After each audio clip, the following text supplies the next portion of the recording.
these are special rules for delinquent borrowers, and there's a requirement that you reach out to them on the front end and start negotiating with them and start trying to find out if maybe they have some loss mitigation options that are available to them. So first off, how is this triggered? Well, when do you have to have these early intervention attempts?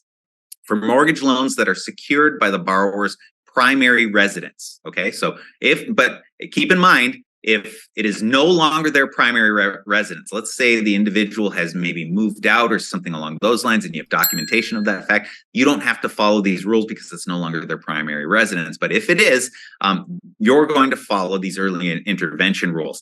Now, there are some exemptions that are out there, things like small servicers. First off, you don't have to follow these rules. But remember what I said, you may want to develop some kind of process that is similar to what we're talking about here, because this is really where the regulators are concerned about consumer impact. So if they are struggling, even if you're not following these rules to the letter, you may want to have some policy or procedure or process that is similar to what's going on here.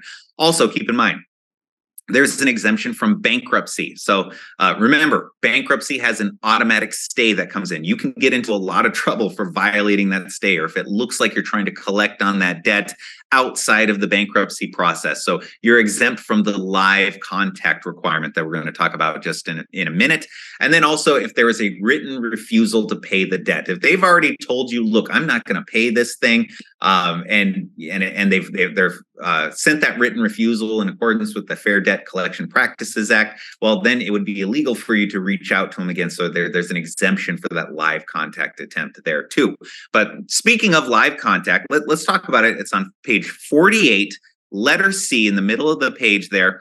What it says there is a servicer shall establish or make a good faith effort. Okay, so let's start there. Well, first you have to reach out to them and make live contact. So that's either via telephone or maybe in person, but you're going to make contact with them.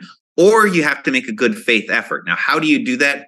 You need to be documenting all of your attempts. So whoever is responsible for making that contact, and maybe the borrower is hard to get a hold of, that's fine. You just need to have enough documentation in your servicing file to demonstrate that you've really tried to reach out to them and make that live contact. So you're going to contact them and you're going to give them options. What are their options now that they are delinquent? Now, the timing, when does this have to happen? It has to be no later than the 36th day of the borrower's delinquency. Okay. And again, no later than 36th day from that payment due date, or if they remain delinquent. So also, you're going to provide them loss mitigation options. So, promptly after you've established that live contact, you're going to inform them or let them know, either on the telephone or in writing, that they have the availability to apply for some loss mitigation options.